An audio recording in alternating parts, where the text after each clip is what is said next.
So, good morning, friends. Ayan, busy tayo ngayong umaga dahil nagpipintura ako ng aming mga board kasi yung aming porch, pinapalitan ni Shannon. But the same time, naghihintay pa ako na matuyo sila. So, mag-garden muna ako. Gagawa ko ng another raised bed. So, ayan, friends, hinihintay ko sila na matuyo para i-ano ko naman sa kabila. Yan yung mga pininturahan natin. Nandoon pa. So, sa ngayon, ayan yung pinagagagawa ko muna.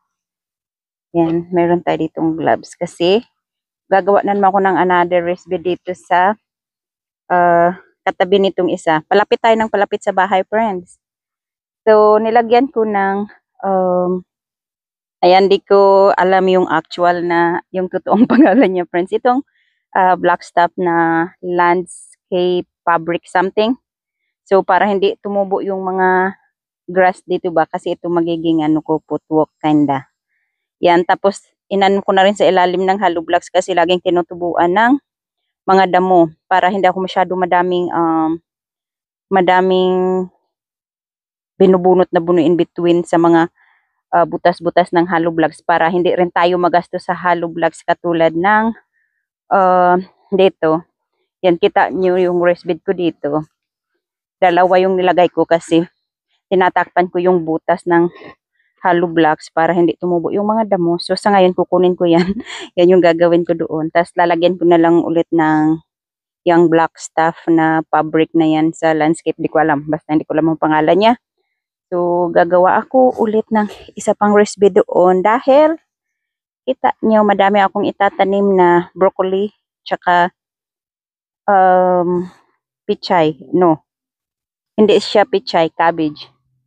Yan.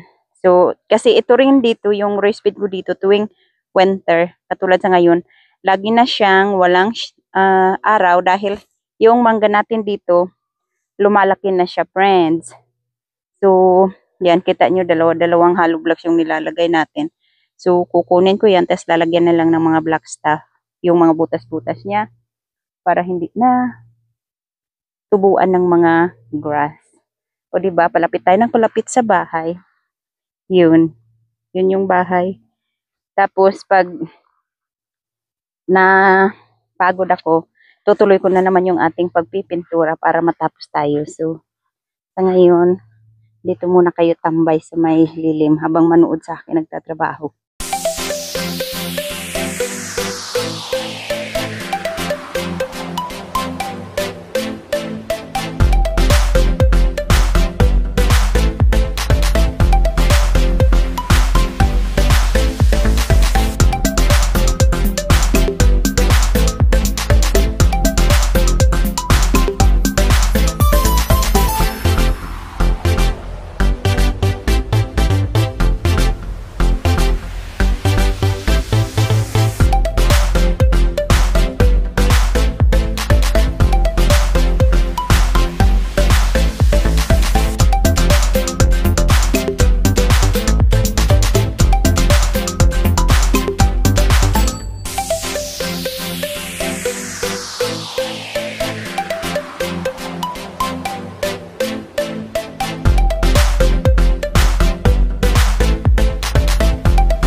So, ayan, friends. Nagawa ko na yung ating square. No, it's not square. Rectangle. Ang ating raised bed, hindi siya pantay, kaya natagalan tayo. So, maglalagay na lang ako dyan lalagyan ko muna siya ng cardboard sa ilalim. Tapos, maglalagay tayo ng lupa. Yan. O, diba, hindi siya straight. Bayaan ko na yan siya. Straight ko na lang siya kung kailan. Tapos, sa ngayon, dahil masyado na mainit dito, doon naman tayo magtatrabaho sa pipinturahan ko. Yan, kukunin ko muna ito pala siya, friends, kasi napansin ko, 2 araw lang, lumaki na siya ng sobrang laki ng ating zucchini. Ayan, yan, ang laki-laki niya. O, diba? Kita mo naman yung kamay ko. Sakto yan, para pang lunch natin. Kahit isa lang. So yan, pabayaan ko na yan. Lalaki din yan. So yan pala yung mga bok choy ko. Ayan o, may red bok choy din tayo. Patubo pa lang. Tapos ito pa, isang zucchini. Ayan o, medyo maliit. Ito, malaki na rin. Kukunin ko na rin siya. Diba?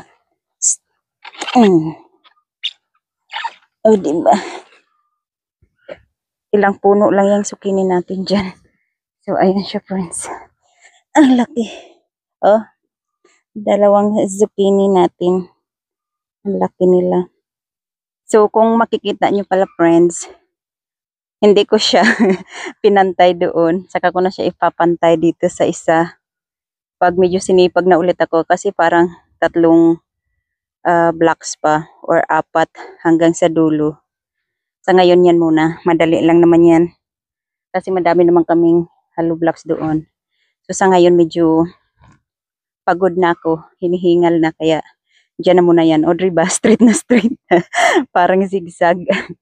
So dadagdagan ko na lang yan siya. Na para magpantay dito sa isa. Okay. Magpintura muna tayo kasi kailangan na yan ni Shannon. So, kung nakikita nyo, wala si Shannon. Hindi siya tumulong sa akin kasi busy rin siya dun sa kabila. Nandun siya sa may harap. Ginagawa yung porch namin dahil na ano na siya ba? Nabulok-bulok.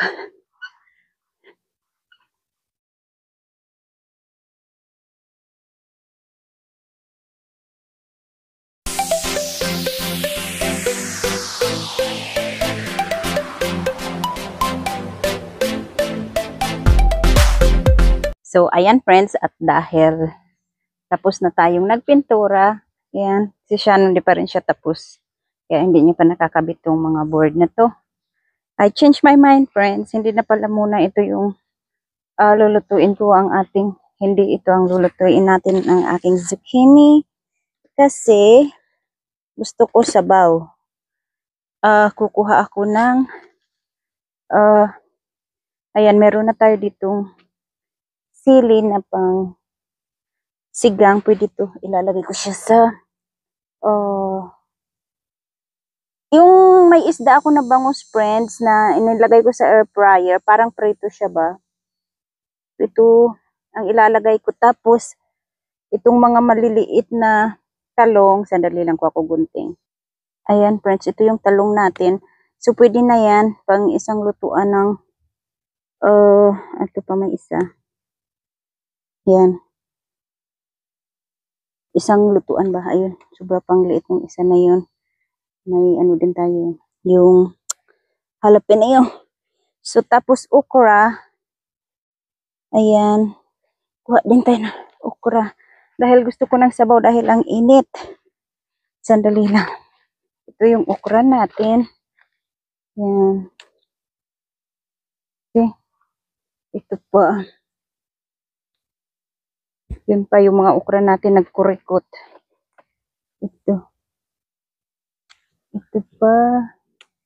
Yan, itong maliit na to, pwede na rin yan. Ay, shoot. Na ano siya, naputol. Masyado pa siyang maliit. Yan, tapos doon sa, ayun, may isang mahaba-haba. Not this one. Ito. Ang nakaganda sa mga okra no to, friends, kahit ang hahaba na nila, mga bata pa rin. Yan. O, diba, fresh talaga yung, mayroon din tayong jalapeno. Tapos kuha din tayo dito ng, ang, ano natin, sibuyas. Yan, ito pa. So, 3 lang. 3 lusok. Yan, tapos, kukuha tayo ng tugabang. Diba? Yung parang last one na tawag. Yan. Ano to sa Tagalog?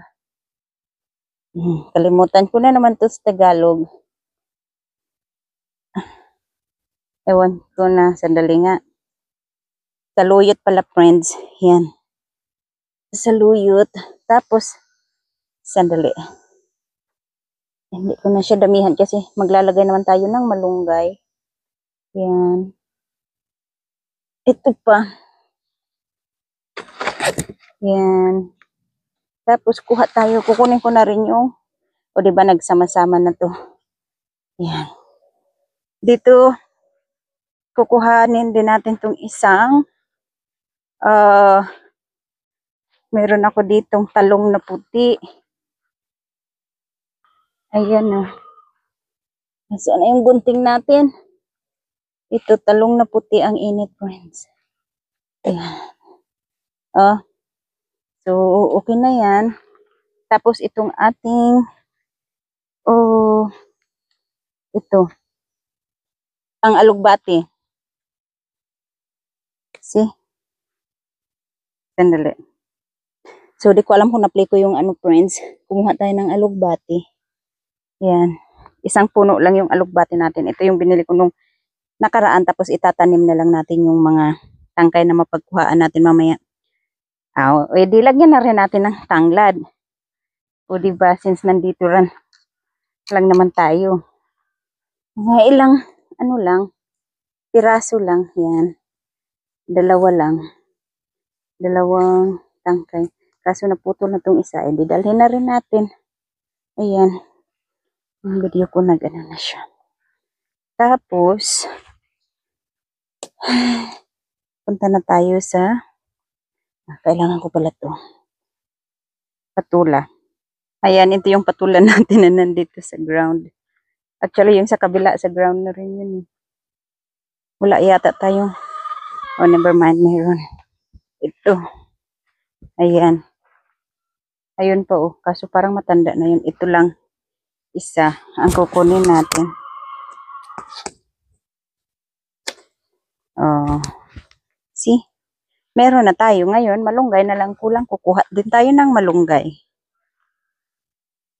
Ayan, may mga malunggay tayo dito sa garden. Ayan pa sa likod. Pero malalaki na siya. Hindi ko pa napuputol.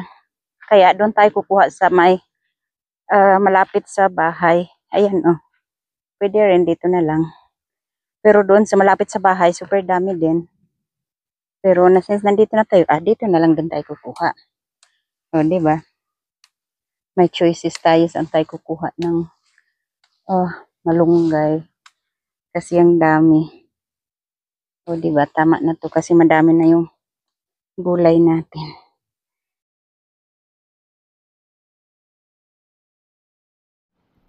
So, I guess that's it, friends. Thank you so much for watching. Yan. So, kumakain na tayo ng ating fresh na gulay. Everything is from the garden except sa ating bangus at ang asin. So, yan lang yung hindi natin kinuha sa ating garden. Ang sibuyas, malunggay, lahat-lahat yun. Diyan na sa ating garden, o diba? So, si Shannon, hindi pa tapos. Ayaw niya kumain. Busog siya. So, that's it, friends.